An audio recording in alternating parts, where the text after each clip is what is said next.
Hello everyone, Mark here. Welcome back to my garage. So, it's time for another bits and pieces. I've been collecting quite a few goodies now. New thing just arrived today, just over here. I'm quite happy about that. Also there's a box down there full of stuff as well that I want to show you peeps. So yeah, let's move the camera so you can see the bench properly, and I'll start taking you through what I've got. Well, as you can see, I have a big tool chest now. I've been after another one for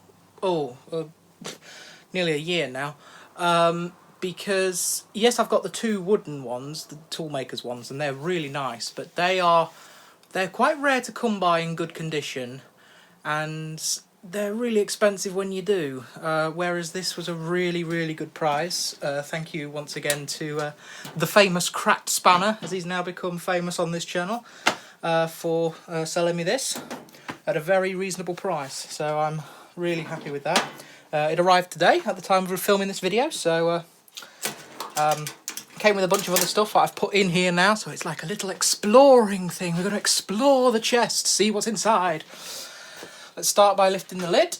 So in here, as you can see, it's got a nice tray that lifts up at the same time. I like that. I like that a lot. It's quite handy, that. I'll just tip the camera back slightly, just so you've got a bit more of a view there. So yeah, I've got a nice array of stuff in the back here. There's something down the back here. It's a magnet with a screwdriver. Oh, is it a battery thing? No, who knows what this is. It's a magnet with a slot through it. Any ideas, people? There's a magnet on the back there. No idea what this is. I didn't pay for this. No, I'll tell you what, this is what I paid for. I paid just for this. This is a really rare thing, and I paid just for this. I paid just for this little thing here, and then the rest of the case and everything in it was free. That's what I did. There we go. Yeah. You're a sneaky devil, Crack Spanner, you. So, there's that. But anyway, what I did buy, finally, is a working keyless chuck. Fully functional. This one actually has adjustable independent jaws, which is rather nice. So you can calibrate each jaw to make sure they do come on the center line of the spindle itself, which is rather nice. I'm quite happy with that. Yeah, it works nicely, tightens up correctly. It does come to a point already, as you can see, so that's nice. It is manufactured by, don't know if you guys can read that. No idea how you pronounce that.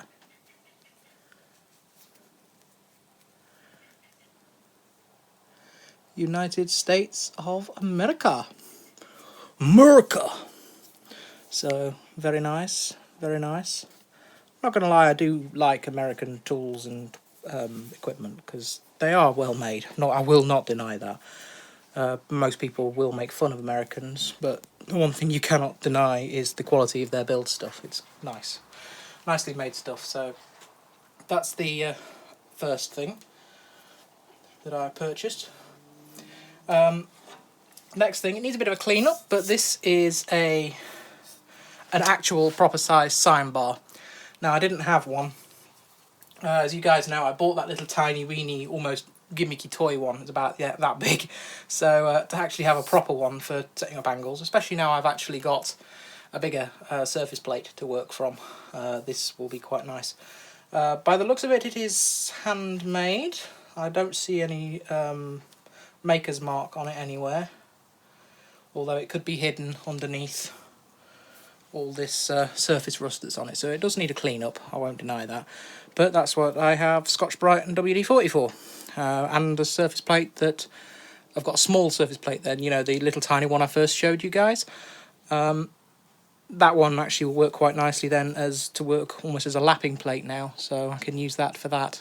So it'll be good then for with some like maybe 1200 or 2400 grit sandpaper, just to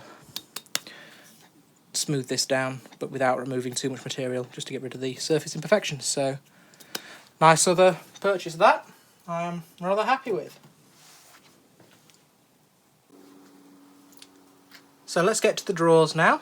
The feature of this is you can't open the drawers without the lid being open, because just at the back here there's like a lever mechanism that then locks all the drawers in place, so that you can't accidentally have the drawers pulling out. Or also, if it was locked, I don't have the key, but I don't really need a lock on this thing anyway, so it was unlocked thankfully when I got it. I didn't have to mangle this apart to get it open, so that's quite nice. Slide those up out of the way. So in the top drawer, nothing, but it's a nice sturdy drawer. Now that's the thing, this is a nice sturdy cabinet, this, which is what I was after. It's an all metal construction, this, with proper runners as well, so it'll be perfect. Next drawer down, I have put one of my next purchases here. Don't know if you can read that, but down there it says Mitatoyo. This is a very nice complete set. A wonderful piece of kit. It says on the end there, a depth mic set from 0 to 150. So I have a Starrett one currently, but it's in pretty poor condition. The ratchet on the end is all bent and doesn't function very smoothly, and also the actual barrel itself has got a lot of play on it. It's worn out, bless it. It's seen a lot of use. However, this one hasn't. So this is a very, very nice piece of kit. In fact, 2 of the measurement bars are still in their greaseproof paper in their little plastic bags. So I know for a fact this hasn't seen that much use. The actual mic itself is in really nice condition. There's a little tiny bit of surface marking on it, but nothing that won't clean up. The lock all works correctly on it. It's a wonderful feel to it, and the ratchet works beautifully as well. So that I am super, super happy with. Comes with all its adjustment tools and everything as well.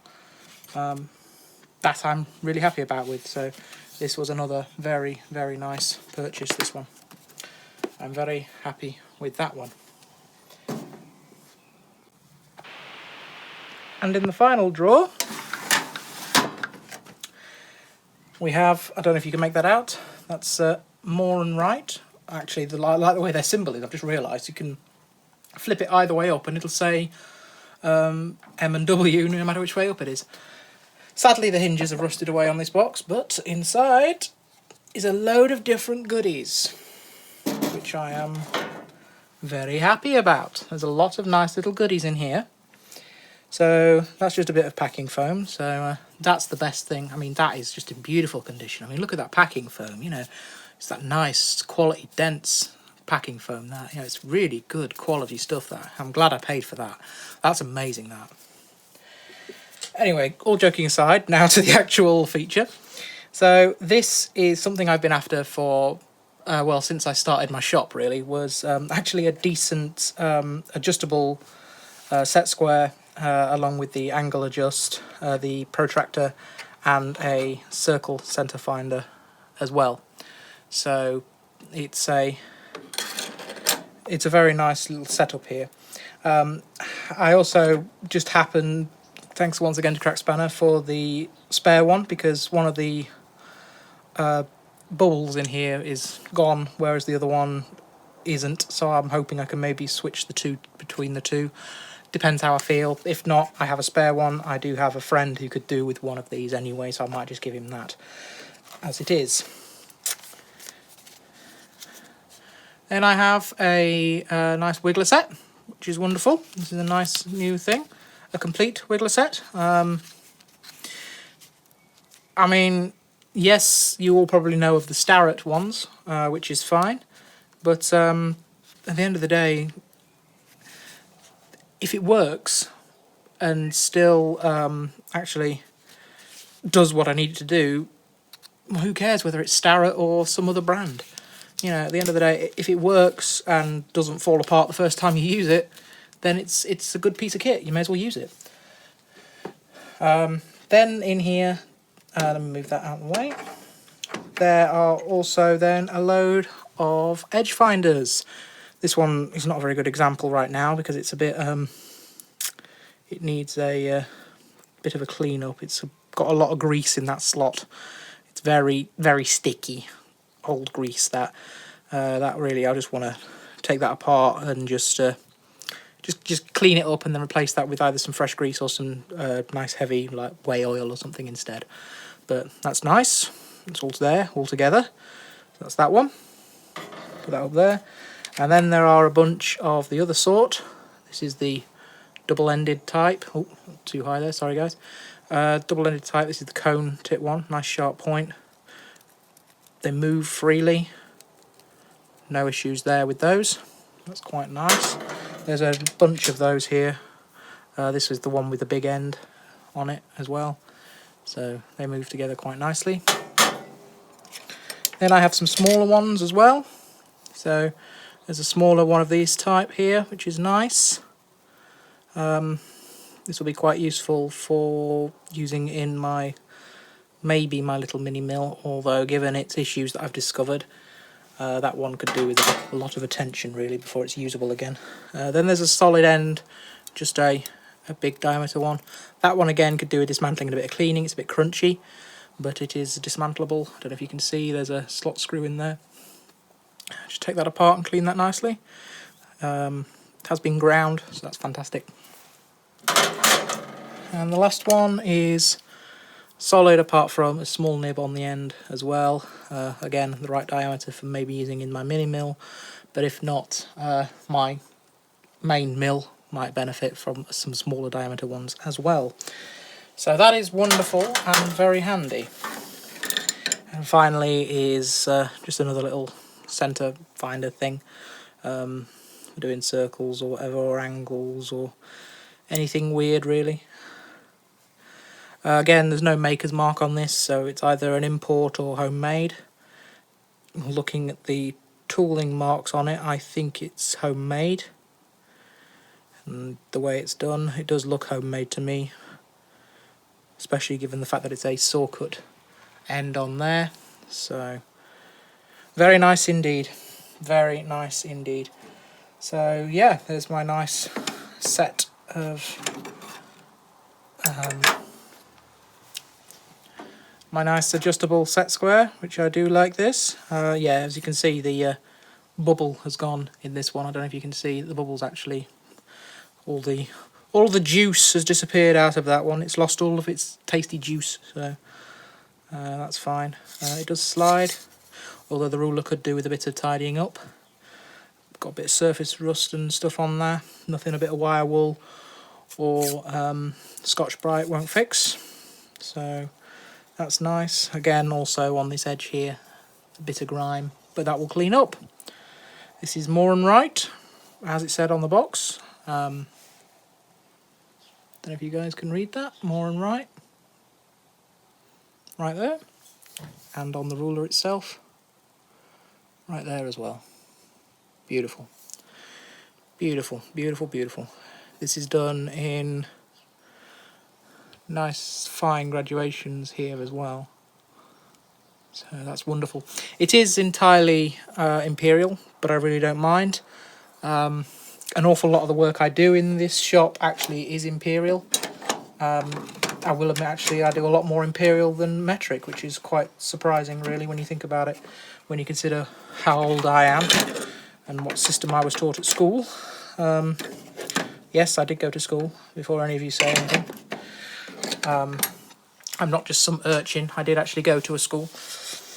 Well, many a school, but that's a story for another day. Wonderful. Yet another wonderful acquisition for the shop. So for the final acquisition that I'm going to show to you guys in this particular episode is this wonderful collection of adjustable reamers. Now, once again, this channel is as sponsored by Crack Spanner. So yet again, I got all these from the wonderful Crack Spanner. So truly amazing. It's obvious that some of these have had quite a bit of use, but then it's also obvious that quite a lot of them, as you can tell by having still the wax coating on them, like on this one, have never been used. So they're a good haul. There's also, as I say, there's some big buggers here. So it's got a bit of some writing on there, but I can't quite make it out because of the surface rust on the end. It does feel like its edges are completely gone, which is a shame. So this one may just be a candidate for presentation or used as tool steel. I'm not sure. That one will still have a good edge, obviously, because it's still essentially brand new. Some of these look like, yep, I don't know if you can read that, but there it says Dormer. So these are some bleeding good quality ones. So that's a nice high quality one there. Seems to have some good edges on it still as well, which is truly wonderful. So that's rather nice, that one. Several of these are Dormer. That one you can definitely see quite clearly is written Dormer. So these are all very nice condition. There's even some helical cut ones in here as well. These are, that's a TJ. I don't know what company that is. I've not heard of that company. However, it is made in England, so that's quite nice. It's made in England. You probably can't read that. I apologise. I'll give it a go. So that's a 23-30 seconds adjustable. So that's rather tasty, that one. And I've got some really small ones as well, which I was quite pleased about. Like this little tiny, teeny, weeny one here. Oh, this is cute. Sadly, I can't read the inscription on the tail there. It's just too badly pitted. However, this is also seized. Yeah, this has been tightened beyond belief. But I expect a little bit of WD-40 and a bit a special little adjustable spanner, or even a little spanner if I can find one, will sort that out, no issue. So there's some tiny, tiny ones in there as well. But all in all, a nice, good collection there.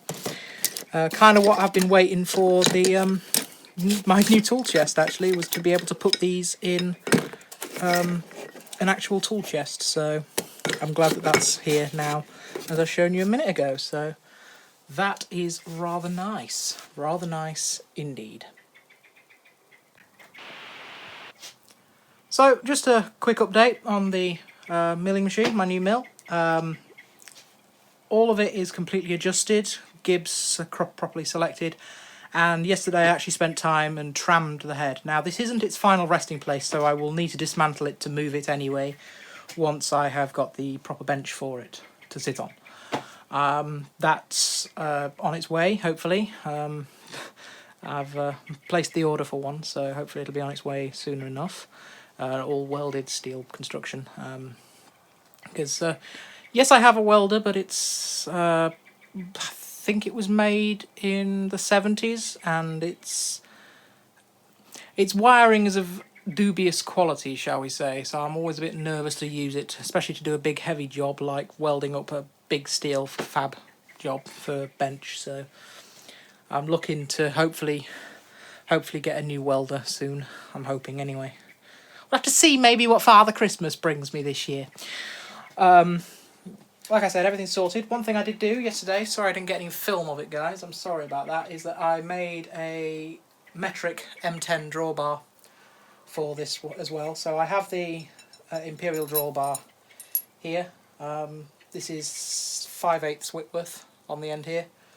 I'm not sure what this on the end here is. It's a different thread to the actual fitting end.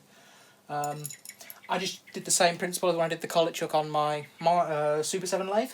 Just used a bit of M10 threaded bar to actually make the drawbar with. I just put it to just over the same length as this, so I knew it would be the right length. And then I just turned a section on the end here down to act as a hammer hit area that doesn't mangle up the threads, so I can remove it nicely. As it turns out, the major diameter of the rod is actually the same size to fit through the same nut as this end here is on the old bar. So this drawbar is good for the 2 auto lock collet chucks that I have, also for a couple of Morse Taper 2 collets that I have that are Imperial as well. They are 5/8 Whitworth thread on the end, so this drawbar will be useful for both of those. Although quite handily, as it turns out, it is actually a Myford spindle nose in here, which is quite nice. That's why at the moment I've got the spindle protector, the nose protector that I use on my Super 7 to protect it currently, because it has the register for Myford chucks on it. So if necessary, if I really needed to, I could fit, I don't know, I could fit a 4-jaw chuck on here for some reason, if for some bizarre reason I needed to. Let's say I wanted to turn this into a vertical lathe for some weird reason, who knows what, I could do that. So it's always nice to have options at least. Yeah, so that's just a quick update on this little piece of kit here. Also modified the tensioning adjusters for the belt, so now I can actually adjust the belt tension correctly even with it on its slowest speed. So that's all sorted now as well. So there's no issue there either. So yeah, I'm really happy with how that's coming along nicely now. Well, it was just a quick short one. As you know, these bits and pieces episodes are always shorter than all the other videos on my channel, just because it's mainly just a little show and tell of the new goodies that have arrived in the shop, basically. Also then showing off some little bits of progress here and there. Occasionally I will do machining content in these videos if something comes up, but today I don't have anything to do that machining wise in here. Yeah, so that is all for now, folks. Thank you very much for taking the time to watch this video. If you did like this video, please give it a thumbs up, and if you want to see more from my channel, make sure you click that subscribe button and then turn on notifications by clicking that little bell symbol, because that really helps. I don't want you to miss any of my content after all. Thank you very much once again, people. You stay safe, and I will see you next time. Cheerio!